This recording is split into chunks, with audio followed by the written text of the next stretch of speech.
Hello et bienvenue dans Éduquer sans s'oublier, le rendez-vous des pros de l'éducation et des parents qui veulent accompagner les jeunes avec sens et sans s'épuiser. Moi c'est Marie, j'ai été une ado complètement désengagée, puis CPE hyper engagée, peut-être même un peu trop. Aujourd'hui, j'aide celles et ceux qui comme moi veulent continuer à croire en l'humain et à accompagner les jeunes autrement, tout en gardant un peu d'énergie quand même pour eux. Ici, on va parler posture, outils concrets, mais aussi réalité du quotidien. Parce qu'accompagner les jeunes, c'est les comprendre et c'est aussi apprendre à vous préserver. Hello et bienvenue dans un nouvel épisode. Aujourd'hui, si tu m'écoutes quand je sors cet épisode, nous sommes tout juste en vacances. Donc voilà, l'idée c'est de prendre un temps pour souffler et de parler du cas de Pauline. Alors, vous savez, il y a un moment donné où quand on est, dans l'éducation, quand on est, dans le speed tout le temps, on sait plus se poser. Et aujourd'hui, je vais vous parler de Pauline qui en fait, a vraiment besoin d'une pause. Quand elle est partie du lycée, vendredi, elle l'a quitté vers 18h30, enfin. Elle a fermé la porte de son bureau, avec un mélange un peu particulier puisque elle avait en même temps un soulagement de quitter son bureau et en même temps de la culpabilité. Vous voyez, c'est un peu ce moment où elle se dit, «OK, j'ai survécu à la période», mais où elle sent aussi qu'en fait, elle a plus rien du tout en réserve, quoi. Et quand elle prend sa voiture sur la route du retour, elle pleure. Alors pas des grandes larmes, pas un effondrement, hein. Juste en fait, vous savez, c'est quand, c'est trop plein et que ça déborde, et qu'en fait on ne peut pas contrôler ces larmes-là. Parce qu'en fait ça prévient pas, on est juste trop. Elle culpabilise aussi parce qu'en fait elle sait qu'elle devrait se réjouir. Parce qu'elle est en vacances, que, elle va plus être dans l'urgence du quotidien, que même si elle travaille un petit peu, 1 ou 2 jours et bah, elle va avoir un rythme différent. Elle va pouvoir profiter de sa famille, de ses enfants. Mais en fait, dans sa tête, elle est encore un peu dans, les pensées où elle avait cet élève qui était en pleine situation de crise, à un dossier qu'elle a pas terminé, à des emplois du temps qui sont pas prêts, à une réunion qu'elle n'a pas pu annuler, alors qu'elle sait qu'elle aurait dû parce qu'elle est placée en plein milieu des vacances. Et quand en fait elle arrive chez elle, bah, il y a sa famille, il y a ses enfants notamment qui l'attendent avec beaucoup d'énergie. Et là, la culpabilité, elle est encore plus grande parce qu'elle, elle est complètement KO. Et elle se sent coupable en fait de pas avoir envie de jouer, de parler, de sortir, voyez? Donc si vous vous reconnaissez dans cette histoire, peut-être que vous êtes pro de l'éducation, peut-être que vous êtes parent, peut-être que vous êtes un accompagnant ou tout juste, en fait, une personne qui donne beaucoup.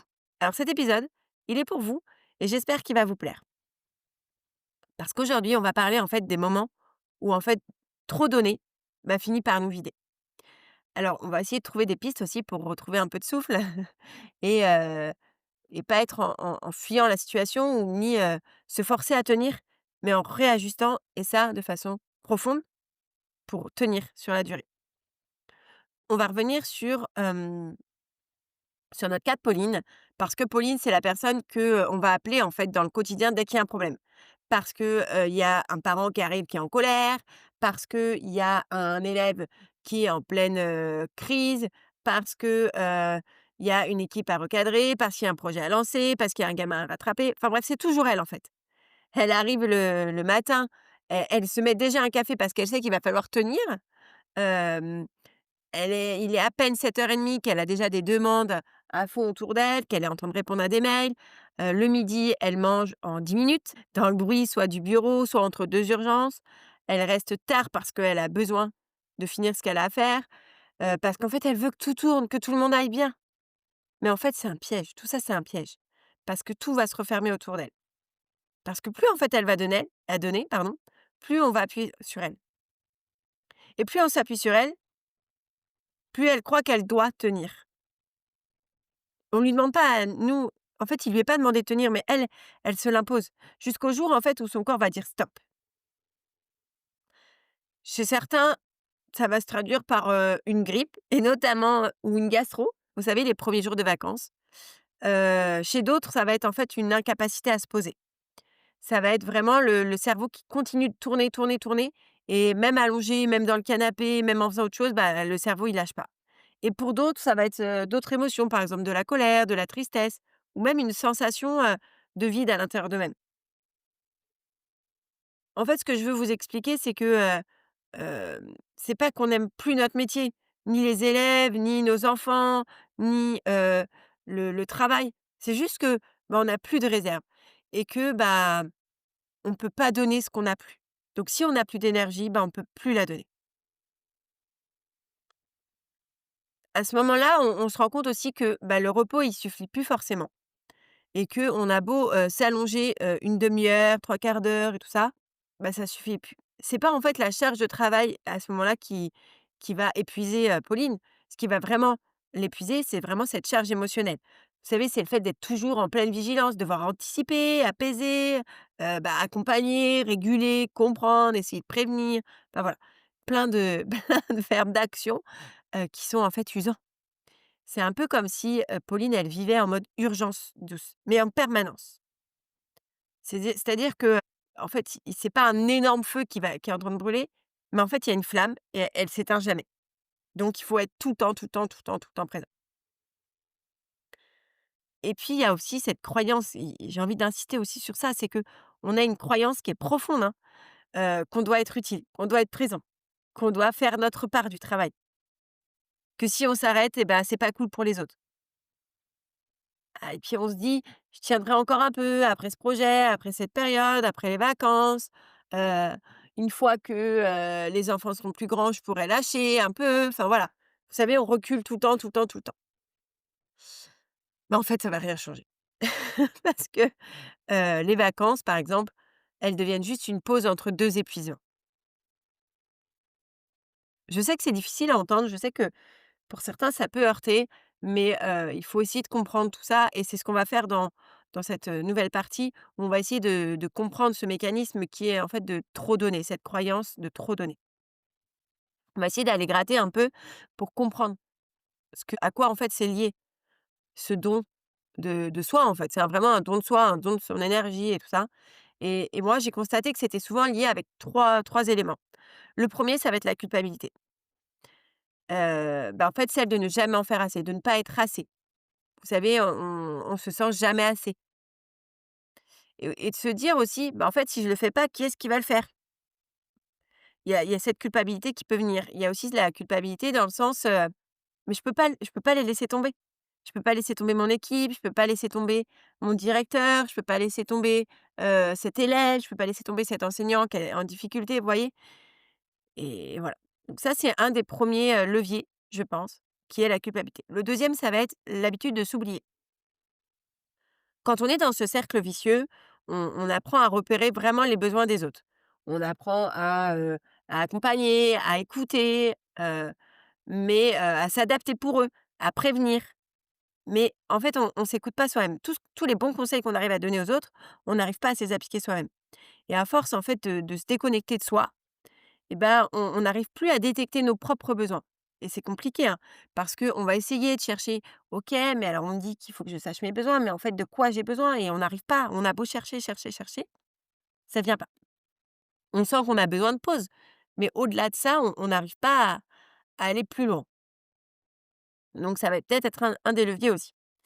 Et puis, il y a aussi ce manque de limites internes où on n'est pas, conscient de nos propres limites. On n'arrive pas à se les imposer, heu, pas parce qu'on est faible, hein, mais parce qu'en fait, on est passionné, on est impliqué et puis on a aussi ce côté humain, vous savez, qui est important et que, bah, en fait, on veut bien faire, tout simplement. Voilà.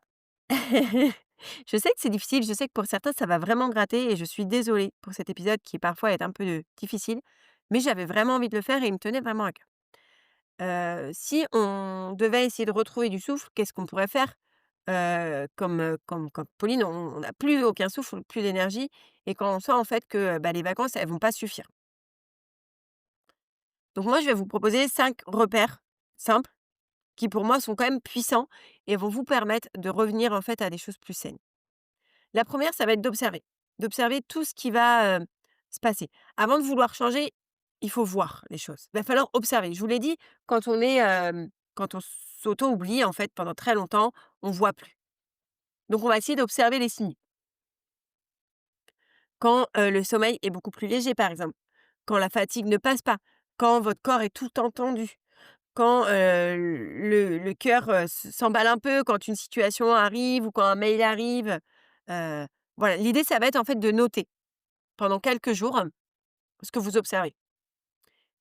Quand est-ce que vous vous sentez en tension? Quand est-ce que vous respirez un peu mieux? Juste observer. Mais surtout, ne mettez aucun jugement dans tout ça. L'idée, c'est juste de noter. En fait, de noter et de voir. Après, ça va être d'essayer de revenir à son corps. Parce que, pour moi, les émotions, vous les ressentez, mais on s'oublie et du coup, on oublie ses émotions.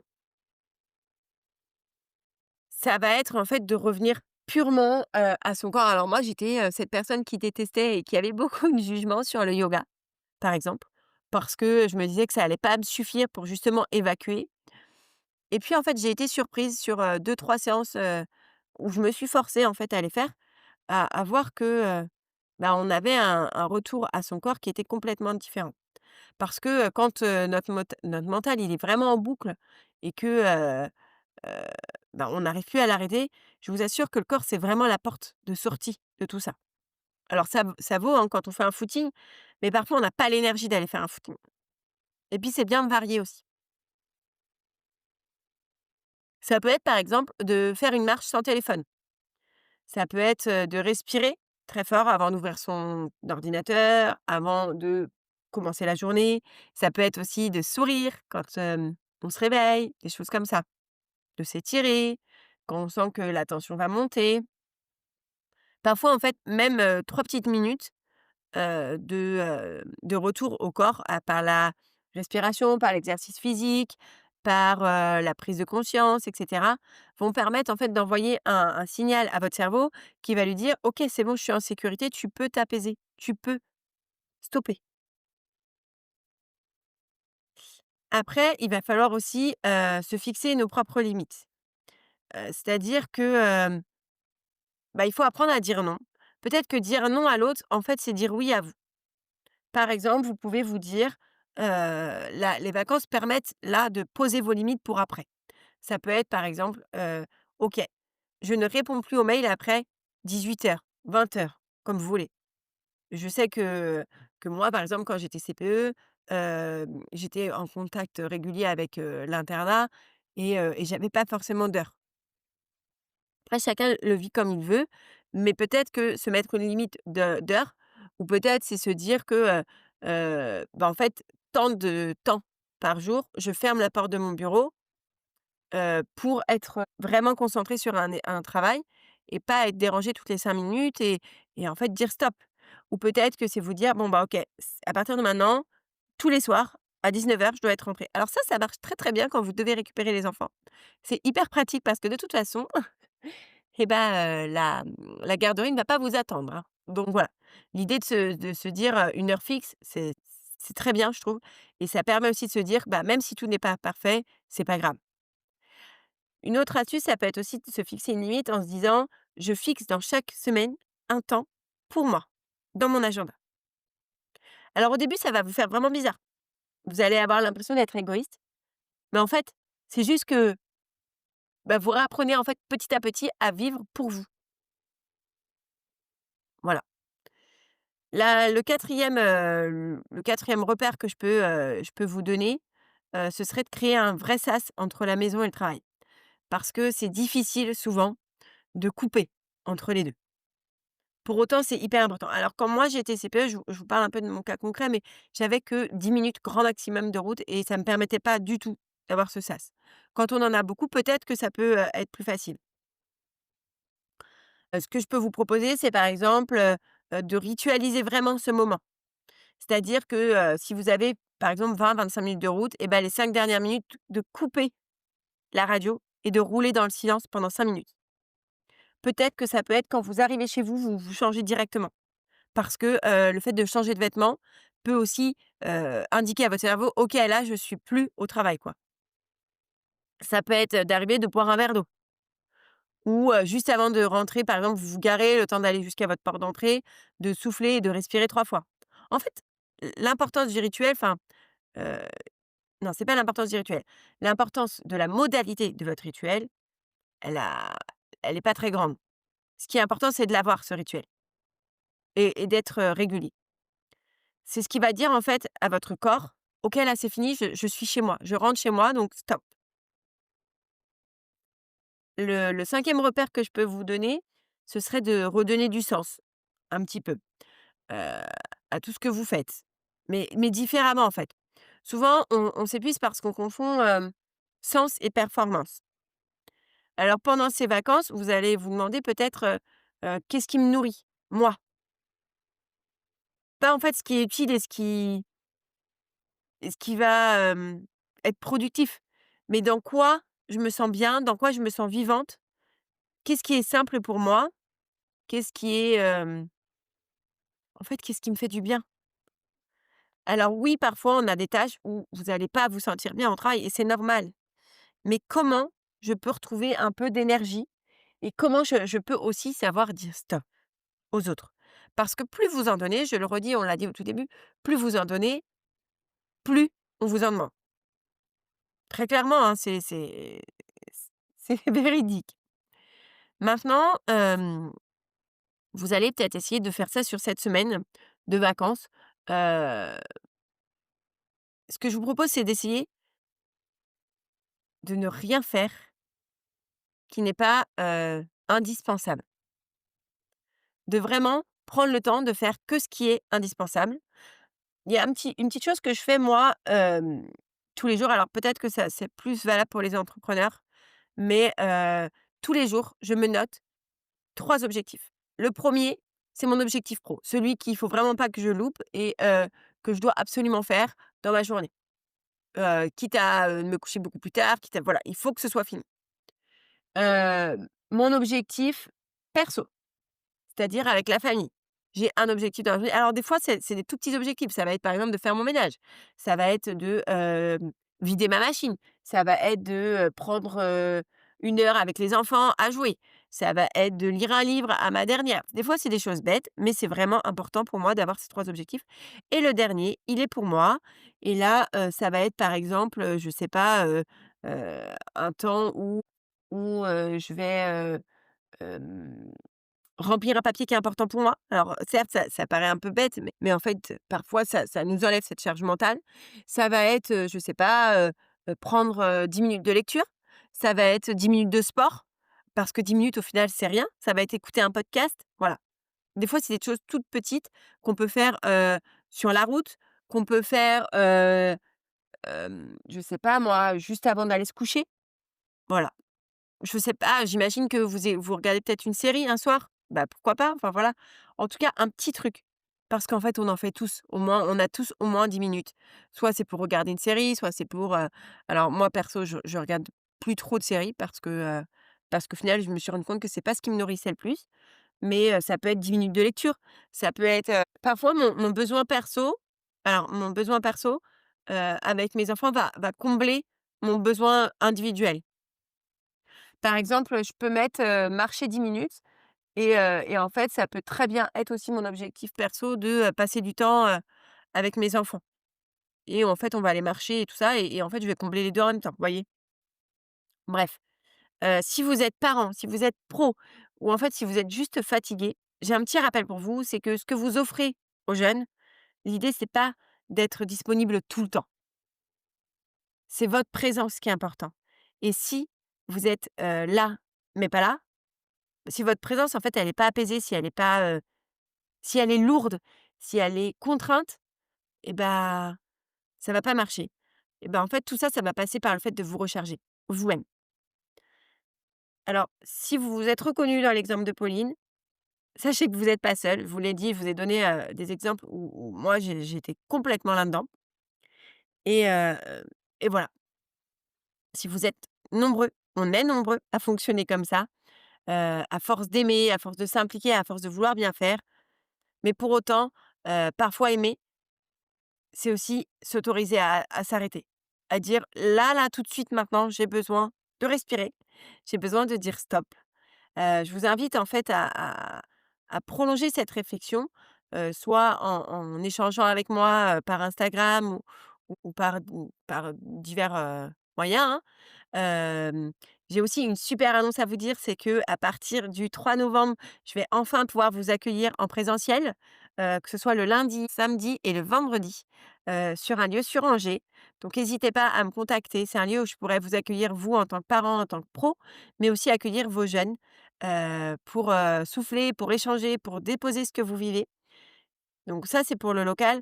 Après, je fonctionne toujours en visio si, vous habitez pas vers Angers et ce sera vraiment avec grand plaisir. Sachez que, le premier échange est gratuit et que vous pouvez le réserver. Je vais vous mettre, le lien dans la description. N'oubliez pas, si vous réservez, pour du présentiel, de réserver un lundi, un vendredi ou un samedi. Si vous réservez pour du visio, vous pouvez réserver n'importe quand, même si je suis au local, je peux faire de la visio. Voilà, je vous laisse sur ces belles paroles. Je vous souhaite de vraiment prendre soin de vous, mais vraiment. N'oubliez pas que le petit rappel, c'est, que vous n'avez pas besoin d'être forte tout le temps. L'idée, c'est de rester précieux par votre présence. Voilà. Je vous dis à très vite. N'hésitez pas à laisser un petit commentaire sur ce podcast qui me fera toujours plaisir, de laisser une petite note et de partager ce podcast à l'ensemble de vos amis, à votre collègue que vous sentez aussi un peu, à bout. Donc voilà, je vous dis à très vite et bonne continuation et bonnes vacances si vous êtes en vacances.